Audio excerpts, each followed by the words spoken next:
ರಾಜಸ್ಥಾನದ ಜೈಸಲ್ಮೇರ್ ಹತ್ತಿರ ಇರುವ ಕುಲ್ಧಾರಾ ಎಂಬ ಊರು. ಇದು ಸುಮಾರು 200 ವರ್ಷಗಳ ಹಿಂದೆ ಒಂದು ರಾತ್ರಿಯಲ್ಲಿ ಊರಿನ ಸುಮಾರು 1500 ಜನರು ಸಂಪೂರ್ಣವಾಗಿ ಮಾಯವಾಗಿದ್ದಾರೆ.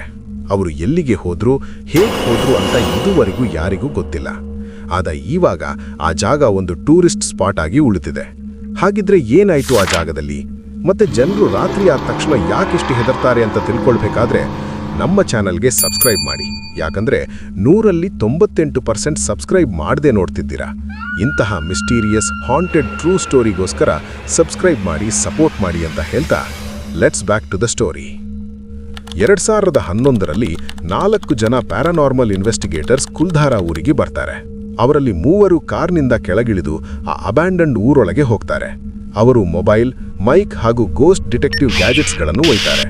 ಇನ್ನೊಬ್ಬ ಕಾರಿನ ಒಳಗೆ ಕೂತಿರ್ತಾನೆ. ಅವನಿಗೆ ಕಾರಿನ ಹಿಂದಿನ ಗ್ಲಾಸ್ ಮೇಲೆ ಯಾರೋ ಜೋರಾಗಿ ತಟ್ಟಿದಂತಾಗುತ್ತೆ. ಅವನು ಕಾರಿಂದ ಕೆಳಗಿಳಿದು ಯಾರು ಅಂತ ನೋಡಿದಾಗ ಯಾರೂ ಇರಲಿಲ್ಲ. ಆದರೆ ಕಾರಿನ ಹಿಂದಿನ ಗ್ಲಾಸ್ ಮೇಲೆ ಅಂಗೈಯ ಚಾಚೆ ಇರುತ್ತೆ. ಅವನು ಮತ್ತೆ ಭಯದಿಂದ ಕಾರಿನ ಒಳಗೆ ಹೋಗಿ ಕೂತ್ಕೊಳ್ತಾನೆ. ಇಲ್ಲಿ 3 ಗ್ಯಾಜೆಟ್ಸ್ ತಗೊಂಡು ಬಿದ್ದು ಹೋದ ಮನೆಗಳಲ್ಲಿ ತೆಗೆದುಕೊಂಡು ಸುತ್ತುತ್ತಾ ಇರ್ತಾರೆ. ಅವರು ಹೇಗೆ ಮುಂದೆ ಹೋಗ್ತಾರೆ, ಹಾಗಾಗಿ ಅವರ ಮನಸ್ಸು ತುಂಬಾ ಭಾರವಾದಂತೆ ಅನಿಸುತ್ತೆ ಮತ್ತು ಅವರಿಗೆ ಅವರ ಕೆಲಸದಲ್ಲಿ ಏಕಾಗ್ರತೆ ಇರೋದಿಲ್ಲ. ಆದರೆ ಅವರಿಗೆ ಯಾವುದೇ ಎಂಟಿಟಿ ಡಿಟೆಕ್ಟ್ ಆಗೋಲ್ಲ. ಹಾಗೆ ಮುಂದೆ ಹೋಗ್ತಾರೆ. ಮುಂದೆ ಹೋದಂತೆ ತುಂಬಾ ಚಳಿ ಆಗೋಕೆ ಶುರುವಾಗುತ್ತೆ. ತಣ್ಣನೆಯ ಗಾಳಿ ಮತ್ತು ನಾಯಿಗಳು ಅಳುವ ಧ್ವನಿ ಅವರಿಗೆ ಡಿಸ್ಟರ್ಬ್ ಮಾಡ್ತಿತ್ತು. ಅಲ್ಲಿ ಒಂದು ಪುರಾತನ ದೇವಸ್ಥಾನ ಇರುತ್ತೆ. ದೇವಸ್ಥಾನದ ಹತ್ರ ಹೋದ ಕ್ಷಣನೇ ಅವರ ಕೈಯಲ್ಲಿದ್ದ ಮೀಟರ್ ರೆಡ್ ಸಿಗ್ನಲ್ ತೋರಿಸುತ್ತೆ. ಆವಾಗ ಅಲ್ಲಿದ್ದ ಒಬ್ಬನ ಹಿಂದಿಂದ ಒಂದು ಬ್ಲ್ಯಾಕ್ ಶ್ಯಾಡೋ ಪಾಸ್ ಆದ ಅಡೆ ಆಗುತ್ತೆ. ಆವಾಗ ಅವರಿಗೆ ಎಲ್ಲಿಂದನೋ ಒಂದು ವಿಚಿತ್ರ ಶಬ್ದ ಬರೋಕೆ ಶುರುವಾಗುತ್ತೆ. ಅವರು ಅಲ್ಲಿಂದ ಕಾರ್ ಹತ್ರ ಓಡಿ ಬರ್ತಾರೆ. ಇಲ್ಲಿ ಬಂದು ಕಾರ್ ಡೋರ್ ಓಪನ್ ಮಾಡಿದಾಗ ಅವರ ಜೊತೆ ಬಂದ ಇನ್ನೊಬ್ಬ ಸ್ನೇಹಿತ ಇರೋದಿಲ್ಲ. ಸುತ್ತಲೂ ಕತ್ತಲೆ ಇರುತ್ತೆ. ಮೊಬೈಲ್ ಟಾರ್ಚ್ ಹಾಕಿ ನೋಡ್ತಾರೆ, ಆದರೆ ಎಲ್ಲೂ ಸಿಗೋಲ್ಲ. 3 ಬೆಳಿಗ್ಗೆವರೆಗೂ ಕಾರ್ ಒಳಗಡೆನೆ ಕೂತಿರ್ತಾರೆ. ಬೆಳಿಗ್ಗೆ ಆದ್ಮೇಲೆ ಅಲ್ಲಿಂದ ಹೊರಡಬೇಕು ಅಂತ ಕಾರ್ ಸ್ಟಾರ್ಟ್ ಮಾಡಿ ರೇಸ್ ಮಾಡ್ತಾರೆ. ಆದರೆ ಕಾರ್ ಮುಂದಕ್ಕೆ ಹೋಗೋಲ್ಲ. ಅವರು ಕೆಳಗಿಳಿದು ಕಾರ್ ಟೈರಲ್ಲಿ ಕಲ್ಲು ಸಿಕ್ಕಿ ಬಿದ್ದಿದೇನೋ ಅಂತ ನೋಡಿದಾಗ ರಾತ್ರಿ ಕಾಣೆಯಾದ ವ್ಯಕ್ತಿಯ ದೇಹ ಇರುತ್ತೆ. ಅವನ ಹತ್ತಿರ ಹೋಗಿ ನೋಡಿದಾಗ ಅವನು ಪ್ರಜ್ಞೆ ತಪ್ಪಿ ಬಿದ್ದಿದ್ದ. ಅವನನ್ನು ಎಬ್ಬಿಸಿ ಕಾರಲ್ಲಿ ಕೂಡಿಸಿಕೊಂಡು ಅವರ ಸಿಟಿಗೆ ಹೊರಡ್ತಾರೆ. ಕೆಲ ದಿನಗಳವರೆಗೂ ಅವನ ಸ್ಥಿತಿ ತುಂಬಾ ಹದಗೆಟ್ಟು ಹೋಗುತ್ತೆ. ಅವನು ರಾತ್ರಿ ಮಲಗಿದಾಗೆಲ್ಲ ಆ ಕುಲ್ಧಾರಾ ಊರಿನ ಕನಸುಗಳೇ ಬೀಳ್ತಾ ಇರುತ್ತೆ. ಅವರ ಜೊತೆ ಬಂದ ಪ್ಯಾರಾನಾರ್ಮಲ್ ಇನ್ವೆಸ್ಟಿಗೇಟರ್ಸ್ ಕುಲ್ಧಾರಾ ಊರಿನ ಹಿಸ್ಟರಿ ಚೆಕ್ ಮಾಡ್ತಾರೆ. ಸುಮಾರು 200 ವರ್ಷಗಳ ಹಿಂದೆ ಪಾಲಿವಾಲ್ ಬ್ರಾಹ್ಮಣರು ವಾಸ ಮಾಡ್ತಿದ್ರು. ಆ ಸಮಯದಲ್ಲಿ ಜೈಸಲ್ಮೇರ್ನ ರಾಜ ಸಲೀಂ ಸಿಂಗ್ ಅಂತ ಇದ್ದ. ಈ ಊರಿನ ಮುಖ್ಯ ಪುರೋಹಿತನ ಮಗಳ ಮೇಲೆ ಕೆಟ್ಟ ನೋಟ ಹಾಕಿದ. ಮದುವೆಗೆ ಒಪ್ಪದಿದ್ರೆ ಪೂರ್ತಿ ಊರಿಗೆ ಬೆಂಕಿ ಹಚ್ಚಿ ಸುಟ್ಟಾಕ್ತೀನಿ ಅಂತ ಬೆದರಿಕೆ ಹಾಕಿದ. ಅದಕ್ಕೆ ಒಪ್ಪದ ಊರವರು ಒಂದು ಭಯಾನಕ ನಿರ್ಧಾರ ತೆಗೆದುಕೊಂಡ್ರು. ಒಂದು ರಾತ್ರಿ ಯುದ್ಧವಿಲ್ಲ, ರಕ್ತಪಾತವಿಲ್ಲ, ಶಬ್ದವಿಲ್ಲ. ಒಂದೇ ರಾತ್ರಿಯಲ್ಲಿ 1500ಕ್ಕೂ ಹೆಚ್ಚು ಜನರು ಒಟ್ಟಿಗೆ ಊರು ಬಿಟ್ಟು ಹೋದ್ರು.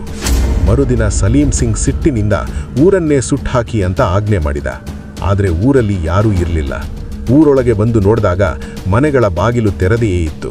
ಪಾತ್ರೆಗಳು, ಬಟ್ಟೆಗಳು ಒಳಗೆ ಇತ್ತು. ಅಡುಗೆಯ ಅರ್ಧದಲ್ಲೇ ನಿಂತಿತ್ತು. ರಾಜ ಸೈನಿಕರಿಗೆ ಕುದುರೆ ಮೇಲೆ ಸುತ್ತಮುತ್ತ ಹುಡುಕುವುದಕ್ಕೆ ಹೇಳ್ತಾನೆ. ಸೈನಿಕರು 4 ದಿನಗಳವರೆಗೂ ಯಾರೂ ಸಹ ಸಿಕ್ಕಿಲ್ಲ. ಇವೆಲ್ಲ ಆದ ಕೆಲ ದಿನಗಳ ನಂತರ ಆ ಸಲೀಂ ಸಿಂಗ್ ರಾಜನ ಆಕಸ್ಮಿಕವಾಗಿ ವಿಚಿತ್ರ ಸಾವಾಗುತ್ತೆ. ಅಲ್ಲಿನ ಸ್ಥಳೀಯರು ಹೇಳ್ತಾರೆ, ಹೋಗುವ ಮೊದಲು ಅವರು ಶಾಪ ಹಾಕಿದ್ರು, ಈ ಊರಲ್ಲಿ ಮತ್ತೆ ಯಾರೂ ನೆಲೆಸಬಾರದು. ಅದಿನಂತರ ಇಲ್ಲಿ ವಾಸ ಮಾಡಲು ಪ್ರಯತ್ನಿಸಿದವರು ಅನಾರೋಗ್ಯ, ಅಪಘಾತ, ಭಯ ಎಲ್ಲ ಅನುಭವಿಸಿದ್ದಾರೆ. ಇವತ್ತಿಗೂ ಸೂರ್ಯಾಸ್ತದ ನಂತರ ಈ ಊರಿಗೆ ಪ್ರವೇಶ ನಿಷೇಧ ಇದೆ. ಇದು ಭೂತಕಥೆನಾ ಅಥವಾ ಮರೆತು ಹೋದ ಸತ್ಯನಾ? ಕುಲ್ಧಾರಾ ಇವತ್ತಿಗೂ ಉತ್ತರ ಕೊಡಲ್ಲ. ಹಲವರು ಹೇಳಿದ್ದಾರೆ, ಹಿಂಬಾಲಿಸುತ್ತಿರುವಂತೆ ಹೆಜ್ಜೆ ಶಬ್ದ, ತಿರುಗಿ ನೋಡಿದರೆ ಯಾರೂ ಇಲ್ಲ. ವಿಶೇಷವಾಗಿ ಹಳೆಯ ಮನೆಗಳ ಒಳಭಾಗದಲ್ಲಿ, ದೇವಸ್ಥಾನದ ಸುತ್ತಮುತ್ತ. ASI ಗಾರ್ಡ್ಸ್ಗಳು ಕೂಡ ಇದನ್ನು ಅನಫಿಷಿಯಲ್ ಆಗಿ ಒಪ್ಕೊಂಡಿದ್ದಾರೆ. ಇವೆಲ್ಲ ಘಟನೆಗಳು ಮತ್ತು ಹಿಸ್ಟರಿಯಲ್ಲಿ ಆ ಕ್ರೂರ ರಾಜ ಮತ್ತು ಆಕಸ್ಮಿಕವಾಗಿ ಮಾಯವಾದ ಜನರು, ಇವೆಲ್ಲ ತಿಳಿದುಕೊಂಡ ಆ ಪ್ಯಾರಾನಾರ್ಮಲ್ ಇನ್ವೆಸ್ಟಿಗೇಟರ್ಸ್ ಕುತೂಹಲದಿಂದ ಮತ್ತೊಂದು ಟೀಮ್ ರೆಡಿ ಮಾಡಿ ಸಂಪೂರ್ಣ ಕುಲ್ಧಾರಾ ಊರಿನ ಎಲ್ಲ ಕಡೆ ಸುತ್ತುತ್ತಾರೆ. ಆದರೆ ಅವರಿಗೆ ಯಾವ ಸಿಗ್ನಲ್ ಕೂಡ ಬರೋಲ್ಲ. ಅವರ ನಂತರ ಸುಮಾರು ಯೂಟ್ಯೂಬರ್ಸ್ ಹೋಗಿ ವ್ಲಾಗ್ ಮಾಡಿದ್ದಾರೆ. ಆದರೆ ಯಾರಿಗೂ ಯಾವ ಸೂಪರ್ ನ್ಯಾಚುರಲ್ ಇನ್ಸಿಡೆಂಟ್ ಆಗೋಲ್ಲ. ಸಂಜೆ ಸಮಯದಲ್ಲಿ ತುಂಬಾ ಚಳಿ, ಬೆವರು ನಿಂತು ಹೋಗುವಷ್ಟು ತಣ್ಣಗೆ.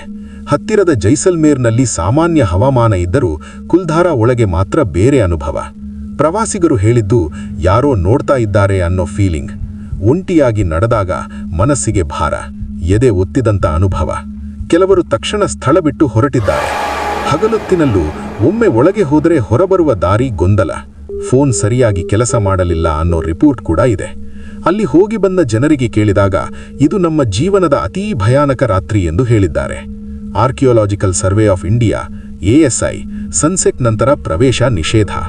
ಭಾರತದಲ್ಲಿ ಅನೇಕ ಹಳೆಯ ಕೋಟೆಗಳಿವೆ, ಆದರೆ ಕುಲ್ಧಾರಾಗೆ ಮಾತ್ರ ಇಷ್ಟು ಕಟ್ಟುನಿಟ್ಟಿನ ನಿಯಮ ಇದೆ.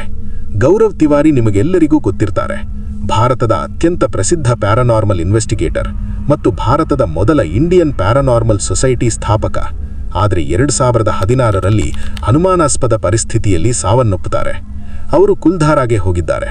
ಆದರೆ ಮುಖ್ಯ ಪಾಯಿಂಟ್ ಏನಂದ್ರೆ ಅವರು ಭೂತ ಇದೆ ಅಂತ ಘೋಷಣೆ ಮಾಡಿಲ್ಲ. ಅವರು ಹೇಳಿದ್ದು ಕುಲ್ಧಾರಾ ಒಂದು ಸೈಕಲಾಜಿಕಲಿ ಹೆವಿ ಪ್ಲೇಸ್. ಇಲ್ಲಿ ಜನರಿಗೆ ಫಿಯರ್ ಟ್ರಿಗ್ಗರ್ ಆಗುವಂತಹ ಎನ್ವಿರಾನ್ಮೆಂಟ್ ಇದೆ. ಗೌರವ್ ತಿವಾರಿ ಅವರ ಅನುಭವ, ಜನರ ಭಯವೇ ಇಲ್ಲಿ ದೊಡ್ಡ ಶಕ್ತಿ. ಅವರು ಯಾವಾಗಲೂ ಹೇಳ್ತಿದ್ದ ಮಾತು, every abandoned place is not haunted, but every place has a story ಅಂತ. ಅಂತಿಮ ಸತ್ಯ ಏನಂದ್ರೆ ಕುಲ್ಧಾರಾ ಒಂದು ನಿಜವಾದ ಗ್ರಾಮ. ಅಲ್ಲಿನ ಜನರು ಒಂದು ರಾತ್ರಿಯಲ್ಲಿ ಖಾಲಿಯಾದದ್ದು ನಿಜ. ಶಾಪದ ಕಥೆ, ಸ್ಥಳೀಯ ನಂಬಿಕೆ, paranormal incidents, experience based. Gaurav Tiwari logical investigator, blind belief ಇಲ್ಲ. ಈ ವಿಡಿಯೋದಲ್ಲಿ ಕುಲ್ಧಾರಾ ಊರಿನ ಸಂಪೂರ್ಣ ಮಾಹಿತಿಯನ್ನು ಕೊಡುವ ಪ್ರಯತ್ನವನ್ನು ಮಾಡಿದ್ದೀವಿ. ವಿಡಿಯೋ ಇಷ್ಟ ಆಯಿತು ಅಂದರೆ ಲೈಕ್ ಮಾಡಿ, ಚಾನಲ್ ಸಬ್ಸ್ಕ್ರೈಬ್ ಮಾಡಿ, ಸಪೋರ್ಟ್ ಮಾಡಿ ಅಂತ ಹೇಳ್ತಾ ಸಿಗೋಣ ಮುಂದಿನ ರೋಮಾಂಚನ ಮೂಡಿಸುವ ವಿಡಿಯೋ ಜೊತೆ. ಬಾಯ್.